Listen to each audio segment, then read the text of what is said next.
Hello everyone welcome to maths ओडा समस्त को स्वागत आज क्लास को आज आम ओडियार वन शॉट रिविजन करवा ओडियार प्रथम पद्य Bande Utkala Janani one shot revision आज हम जहाँ को लिखिं Laxmikanta Mohapatra one shot revision आमर वीडियो सब बेले अपलोड होची जो माने वीडियो जदि चैनल रे नुआ आसीछ ताहेले चैनल को सब्सक्राइब करके नोटिफिकेशन को ऑल रे सेट कर दियो।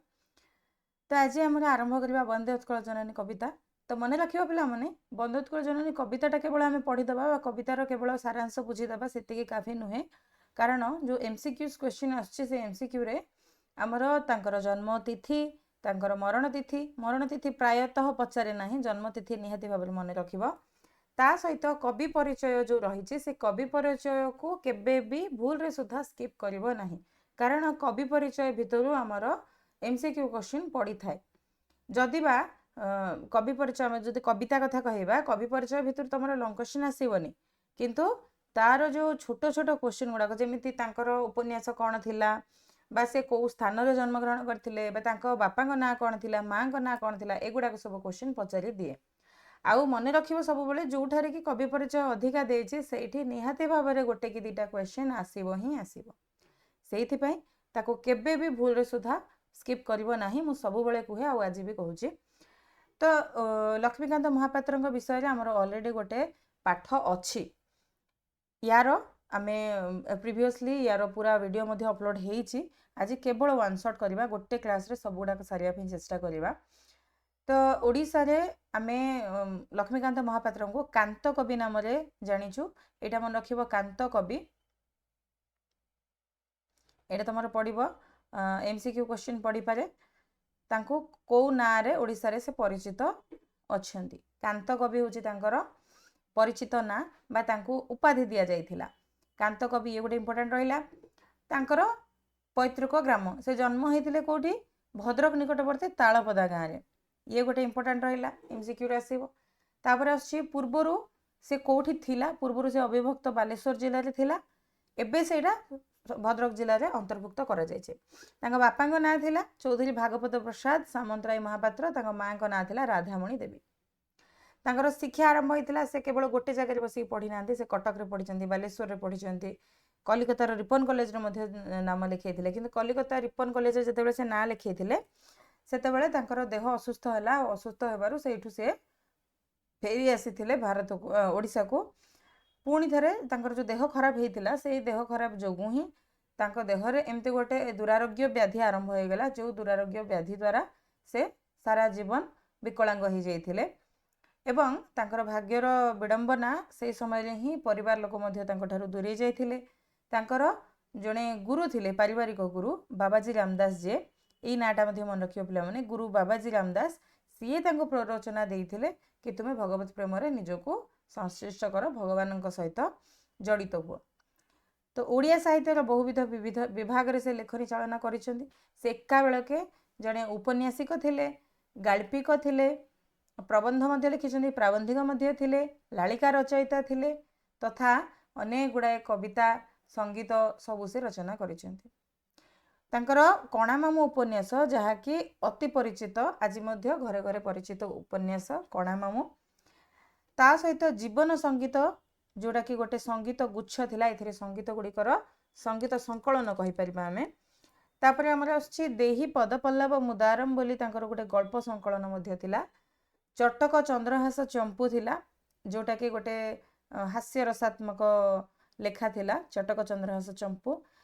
तथा शरीर माध्यम बोली तांकर गोटे प्रबंध संकलन मध्य लिखिचंती से गल्प भितर बुढ़ा संखारी गल्प आमे नवम श्रेणी रे पढ़ी तो माने सब बुढ़ा संखारी गल्पटी थिला नवम श्रेणी रे तार रचयिता मध्य लक्ष्मीकांत महापात्र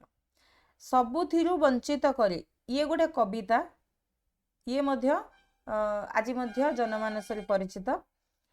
1937 मसीह रे से डगर पत्रिकार संपादक और प्रतिष्ठाता थिले एटा मध्य एमसीक्यू क्वेश्चन पढ़ी पारे एटा दुईटा पाठ रे अछि देखो केबे भी स्किप करिवोनी आमर अच्छी एटा वंदे उत्कल जननी कविता रे विषय लेखाई डगर पत्रिका विषय रे पुणी लक्ष्मीकांत महापात्र बोली जो पाठटी अच्छी से पाठ रे विषय रे वर्णना करा जायछि।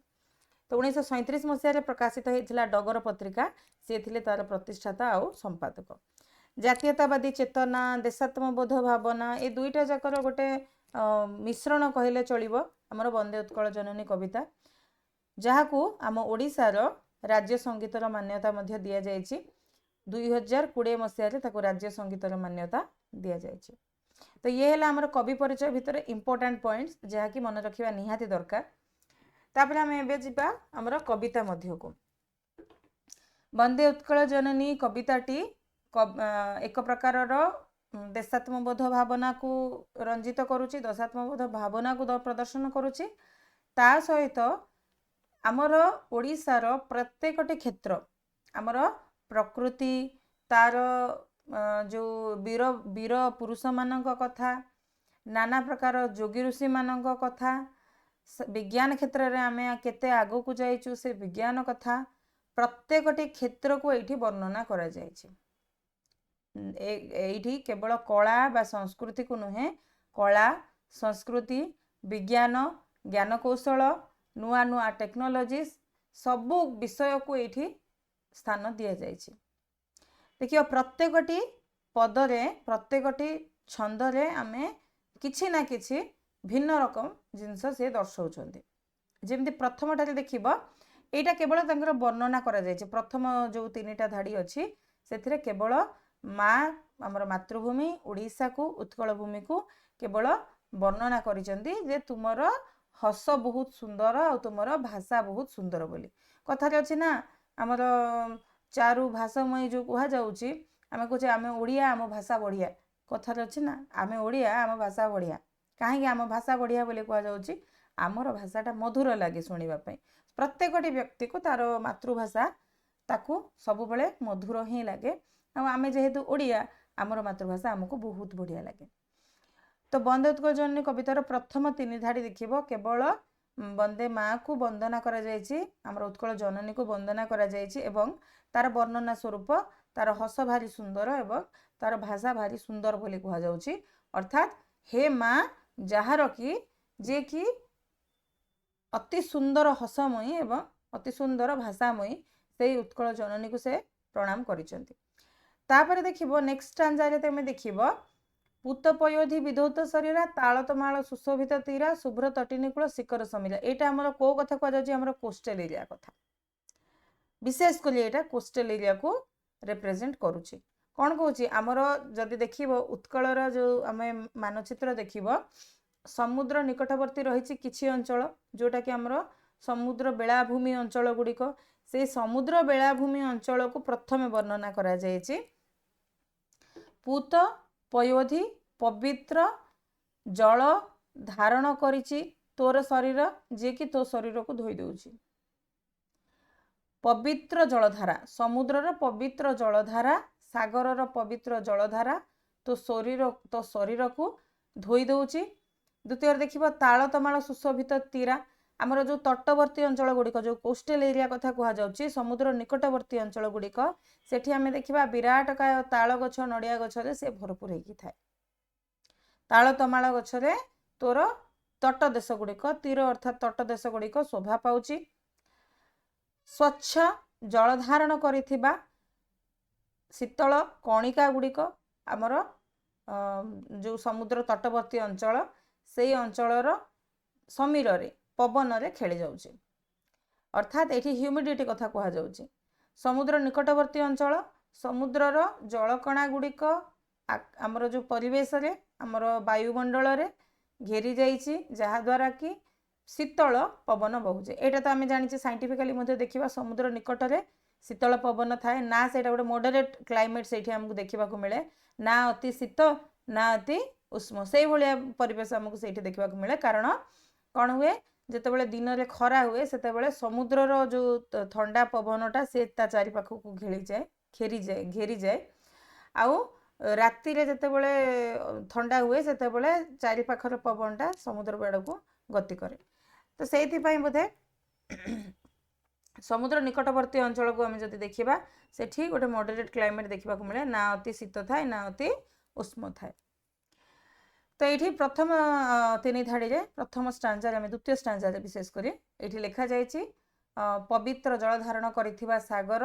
तुमर शरीर को धोई दउछि तालतमाଳ गछरे तुमर तटदेश शोभा पाउछि एवं स्वच्छ जल धारण करिथिबा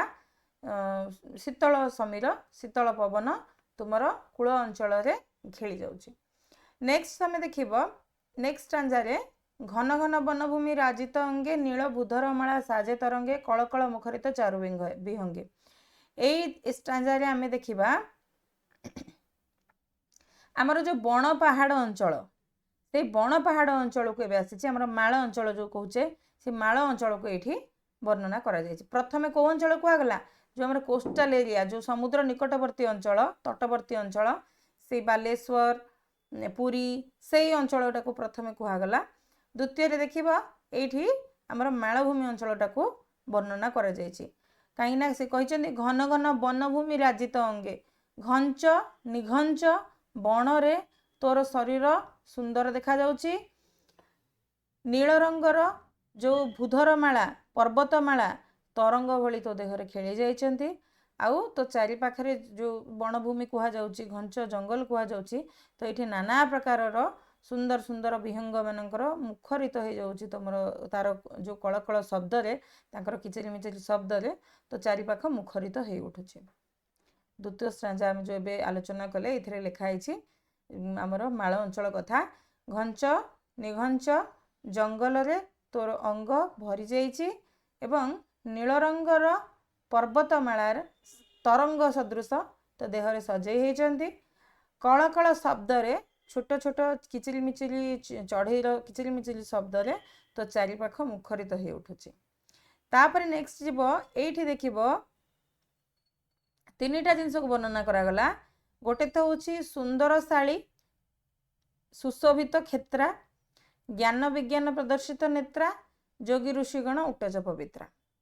एई तीनटा स्टांजा रे तमे देखिबो तीनिटा जिनस को स्थान दिया जाइछि।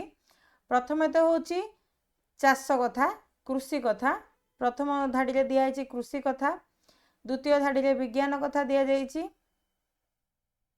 तृतीय धाड़ी रे आमे देखिबा जोगी साधुगण कथा कुआ जाइछि संत मानक कथा कुआ जाइछि।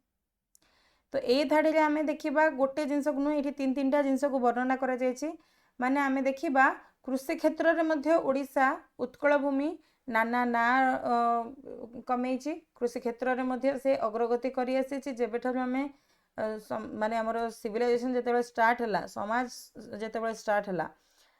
लोक समाज करके रहिबार जेतेबे स्टार्ट कले सेबेठारु ही हमर कृषि क्षेत्र रे आमे नीति नुआ कौशल द्वारा नुआ प्रकारर हमर जो हमर रहिछि एग्रीकल्चर फील्ड रे आमे उन्नति करी करी आसीछु। ज्ञान विज्ञान क्षेत्र रे मध्य आमे पछकू नाहू मु पढ़ेला बेले मध्य तुमनको कहितली हमर सबुठारु बड़ उदाहरण ज्ञान विज्ञान रे से होछि हमर कोणार्क मंदिर से होछि हमर जो पंजिका आज मध्य रिसेंटली मु गोटे पढ़ी गोटे जगह रे कि आज मध्य हमर जो रहिछि चंद्रग्रहण सूर्यपराग कथा ताहा आम ओडिशार से पांजी छड़ा अन्य कोनोसी स्थान रे भल भाबरे जणा पड़ू नाही। वैज्ञानिक माने मध्य एक कथा मानिचंती जे हमर जो पंजिका रहिछि खड़ीरत्न पंजिका बा हमर जो पंजिका बना जाइछि से किए बनेचंती पठाणी सामंत बनैथिले सामंत चंद्रशेखर सिंह सामंत से मध्य आम ओडिशा लोक जे कि केवल बाउंस नली माध्यम रे महाकाश रे जते के तारा अछंती तारा गणी पारुथले। ज्ञान विज्ञान क्षेत्र में आम केबेठारु केते अग्रगति कर सारूँ एबे सिना लोक रॉकेट बने की उड़ुचंती रॉकेट बने की पळैलेनी नासा आगो को पळैलानी आमे पछरे रहि जाइछु हेले भी आमे एते पछरे नाहू देखिबा को गले आ सेही समय ज्ञान विज्ञान रो ए भलिया जो हमर भारत रे थिला जहा कि सारा पृथ्वी रो लोक मानू चकित कर देछि। एमिति गोटे चुंबकीय क्षेत्र सृष्टि करा जायथला कोणार्क मंदिर रे जो ठारे कि तळे हमर रहिछि कौन तले आमर एमती गोटे चुंबकीय क्षेत्र सृष्टि करा जायछि जे सिंहासनटा बा ठाकुर मूर्तिटा एबे तो नाही से मूर्तिटा कौन होतला एमती शून्य रे उडुथला शून्य रे उड़ीबार तात्पर्य कौन केमिति शून्य रे उड़े जदि ताको ऊपर बंधा आइथिबो ताहेले से हबो ऊपर भी बंधा आइ नथिला केमिति हला ना तळे एमिति चुंबकीय क्षेत्र सृष्टि करा जायथिला जे सिए आ गोटे चुंबक को विकर्षण करुथला। तो ये भाया जो ज्ञान विज्ञान से समय आमर केबेठारु लांगुला नरसिंह देव जेतेबेले थिले सेतेबेले ठारु आमर उत्कल भूमि रे ज्ञान विज्ञान एते प्रदर्शित होइके अछि। सुंदर सुंदर शाली क्षेत्र रे शाली धानर क्षेत्र रे हमर चारि पाख सुसज्जित होइके अछि। जोगी ऋषिगण सेमानकर मध्य आमे कहबा आम भारत रे आम ओडिसा रे एते गुडाय जोगी ऋषिगण जन्म होइचंती सेमानकर पवित्र कुड़िया पवित्र कुटीर आम उत्कल भूमि रे एबे मध्य अछि। तो शाली धानर जो कृषि क्षेत्र से मध्य आमर उत्कल भूमि को सुशोभित करुछि। ज्ञान विज्ञान क्षेत्र में आम जी अग्रगति करछे ताहा मध्य सारा समाज को सारा पृथ्वी को नेत्र को उज्जवल कर दउछि। आमर गौरव से देखै दउछि। जोगी ऋषि मानकर संथ मानकर जो पवित्र कुड़िया आम उत्कल भूमि रे एबे मध्य उपस्थित अछि। तापर नेक्स्ट ये रे देछि नेक्स्ट आंसर हमर देछि सुंदर मंदिर मंडित देशा चारु कलावली शोभित बेशा पुण्य तीर्थचय पूर्ण प्रदेशा जननी जननी जननी। एठी आम उत्कलर कला संस्कृति को एठी प्रदर्शन करा जायछि। उत्कलर कला क्षेत्र रे शिल्प क्षेत्र रे आमे केते अग्रगति करिछु से विषय रे वर्णना करा जायछि। आम उत्कलर रानी गुंफा हाथी गुंफा राजा रानी मंदिर कोणार्क मंदिर श्री जगन्नाथ मंदिर संबलपुर समलेई मंदिर आमे सबु जगह रे देखिबा प्रत्येकटी जगह रे कटकर कटक चंडी मंदिर लिंगराज मंदिर आमे जहाँ भी ना नबा सबुथिर जदि आमे कला कलावली आमे देखिबा कला तार केमती भाव रे शिल्पी केमिति ताकू गोटे जीवंत रूप दे देछि ताकू जदि आमे देखिबा वास्तव रे आमे परिचय पाई परिबा आम उत्कल भूमिर संस्कृति विषय। आम उत्कल भूमिर कला क्षेत्र रे शिल्प क्षेत्र रे आमे केते अग्रगति करिथिलु सेही समय रे से सबुर निदर्शन होछि आम ओडिसार मंदिर गुड़िक। सुंदर सुंदर मंदिर रे आम देश एठी देश माने कोन आम एठी उत्कल को कहा जायछि। आम उत्कल सज्जित होइके अछि सुंदर कलावली कला क्षेत्र रे मध्य आमर उत्कल भूमि शोभित होइके अछि। पुण्य तीर्थचय पूर्ण प्रदेशा नाना प्रकारर तीर्थभूमि गुड़िक द्वारा आम उत्कल भूमि परिपूर्ण होइके अछि। आउ आम उत्कलर जो शिल्प आम उत्कलर जो संस्कृति आम उत्कलर जो कला अन्य कौनसी राज्य रे खोजिले मिली परिबो नाही। नेक्स्ट आंसर हमर देछि उत्कल सुरवर दर्पित गेहा अरिकुल शोणित चर्चित देहा विश्व भूमंडल कृतवर स्नेहा जननी जननी जननी। एठी आमे कहा कथा कहले आमर जो उत्कलर वीर मानक कथा एठी कहा जाउछि। उत्कलर वीर मानक भितरे आमे गोपबंधु दास को मध्य रखिबा। उत्कलर वीर मानक भितरे आमे आमर जयराज गुरु को मध्य रखिबा। उत्कलर वीर मानक भितरे आमर लक्ष्मण नायक को मध्य रखा जिवो जे कि आमर उत्कल पाई आमर मातृभूमि पाई बोली फांसी खुंटर मध्य झुली देइछन्ति। आमर बाजीराव तो छोट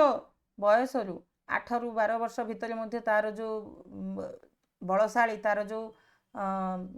गर्व गौरव आनी देइछि आमर उत्कल पाई ताहा तो केबे भी अभूलनीय केबे भी भूला जाई परिबो नाही। बाजीराव तो भलिया जणे व्यक्ति जणे छोट छुआ इंग्रेज मानक पाई बोली निजे मरि जाइछन्ति। इंग्रेज मानक पाई आम देश पाई इंग्रेज मानक हाथ रे निजे मरि जाइछन्ति निजको शहीद कर देइछन्ति। सेही भलिया वीर मानक रक्त से भलिया वीर मानकर गर्व रे आमर उत्कल भूमि आज गर्वित। आम उत्कल भूमि गेहा अर्थात गृह आम उत्कल भूमि से सुरवर से वीरवर से साहसी वीर मानकर घर।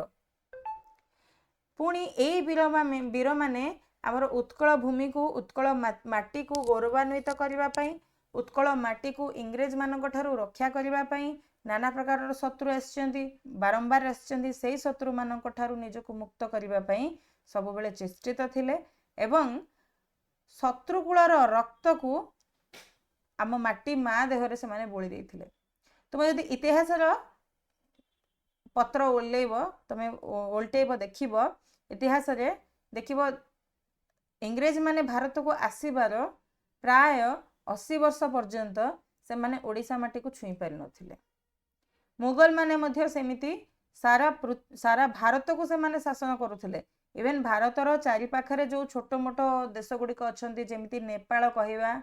जेमिति भूटान कहवा श्रीलंका कहवा पाकिस्तान बांग्लादेश ए माने समस्त को से माड़ी बसी थिले। पाकिस्तान भारतर अंश थिला तो सेई सबु अंचल गुड़िक से माड़ी बसी पारिथिले सेमाने जय करि पारिथिले किंतु ओडिशा आसीबाकू तांकू टाइम लागिथिला कारण उत्कलर सुरबर मानक कथा उत्कलर वीरबर मानक कथा चोलवंशर कथा कहवा आमर लांगुला नरसिंह देवଙ୍କ कथा कहवा आमर राजा विक्रम देवଙ୍କ कथा कहवा उत्कल रे एते वीर राजा माने राजुति करुथिले एते वीर साहसी लोक माने थिले जो माने कि बहु वर्ष धरी शत्रुकूल को आम उत्कल भूमि रे पाद माडिबा पई देई नथिले प्राणपणे निज जीवन को बाजी लगे देथिले शत्रु मानकर रक्त को आनी माटी मा देहरे बोलिबा पई सेमाने केवल उत्कल भूमि रे नुहे सेमाने सारा विश्व भूमंडल रे निजर ना करिसंते विश्व भूमंडल माने कोन पूरा पृथ्वी सारा पृथ्वी रे प्रत्येकटी जगह रे सेमाने आज परिचित हो पारिचंती आम उत्कलर ए सुरबर ए वीरबर मानक जोगु नाना शत्रु इंग्रेज मानक कथा कुह मुगल मानक कथा कुह बा तुर्की माने आस्थिले सेमानक कथा कुह सेमाने उत्कल भूमि रे पाद माडी पारि नथिले ये होची हमर गर्व आ गौरवर कथा पुणी नेक्स्ट स्टांजा रे देखिबो एठी कवि मानक कथा कुहा जायछि कविकुल मौली सुनंदन बंद्या भुवन विघोषित कीर्ति अनिंद्या धन्य पुण्य चिरशरण्ये जननी जननी जननी कविकुल मानक कहीं छाड़िबा लेखा माध्यम रे आमे केते कवि केते लेखक केते प्राबंधिक केते औपन्यासिक आम उत्कल भूमि रे जन्म ग्रहण करछन्ती परा से फकीर मोहन सेनापति कथा हो निजे लक्ष्मीकांत महापात्रଙ୍କ कथा हो बा अन्य जेकोसी कवि कथा तुम्हें नब हाथ में मधुसूदन राय मधुसूदन राव उत्कलमणि गोपबंधु दास प्रत्येकटी कवि कथा कहब से कवि कूल आज से माने होचंती उत्कल भूमि जड़े जड़े सुनंदन से माने जड़े जड़े सुपुत्र सुपुत्र एवं सुपुत्री अर्थ से माने सारा भुवन को आम उत्कलर साहित्य उत्कलर संस्कृति उत्कलर सभ्यता माध्यम रे समस्त पाखरे ना करिसेंती आम उत्कलर लेखा लेखी केंद्र साहित्य एकाडेमी द्वारा मध्य पुरस्कृत होइछि आम उत्कलर अनेक लेखा जहा कि अनेक कवि जो माने कि केंद्र साहित्य एकाडेमी द्वारा मध्य पुरस्कृत होइछन्ती ता माने कोन से माने सारा भारत रे आम ओडिया भाषा रो ओडिया सभ्यतार ओडिया संस्कृतिर ओडिया लेखा लेखीर ना रखिछन्ती एवं ए उत्कल भूमि जे कि सब बेले धन्य सब बेले पुण्यवती एवं सब बेले समस्तंकु शरण देई आसीछि एई कवितार गद्य रूप तुमको एठी बही भितर ही मिल जिवो पिला माने कविता रे देइछि प्रथम धाड़ी हमर जो प्रकृति परिशोभित उत्कल जननीकर हस को सुंदर एवं भाषा को सुंदर बोली कहा जाइछि आ प्रत्येकटी धाड़ी रे प्रत्येकटी स्टांजा रे देखिबो कवि बारंबार उत्कल भूमि को वंदना करि आछन्ती समुद्रर पवित्र जलधारा उत्कल जननीर शरीर को धोई दउछि एवं तार जो तटदेश रही ताहा ताल गछ एवं तमाल गछर माध्यम रे सुशोभित होछि तटदेश गुड़िक आउ नदी तटर समुद्र तटर शीतल पवन स्वच्छ जल धारण करिछि जहाँकि शीतल पवन दउछि उत्कल जननींकर जो शरीर रही ताहा निघंच वनभूमि रे परिशोभित अछि एवं नील रंगर पर्वतमाला जेमिति तरंग आकार रे तरंग सदृश सजई देछि उत्कल भूमि को उत्कल जननीर आकाश मध्य सुंदर नाना पक्षी मानकर कलकल राब किचिली मिचिली शब्द रे चारिपाख मुखरित हो उठुछि उत्कलर शस्य क्षेत्र कथा मध्ये वर्णना कर जाइछि कविता रे उत्कलर शस्य क्षेत्र सुंदर धान रे परिपूर्ण अछि आउ तांकर चक्षु ज्ञान विज्ञान प्रदर्शन रे उद्भासित होइछि सारा विश्व एठी तांकर कह जाइछि मन कोन सारा विश्व चक्षु आम राज्यर आम उत्कलर ज्ञान विज्ञान प्रदर्शन रे उद्भासित हो उठिछि नाना जोगी ऋषि सन्थ साधुंकर कुटीर आम उत्कल जननीर माटी को पवित्र कर देछि मंदिर कथा मध्ये वर्णना कर जाइछि सुंदर मंदिर मानक द्वारा आमर उत्कल भूमि विमंडित अछि आम उत्कलर जो मंदिर गुड़िक कथा कह जाउछि से मंदिर गुड़िकर चारु कला देखिले समस्त आखि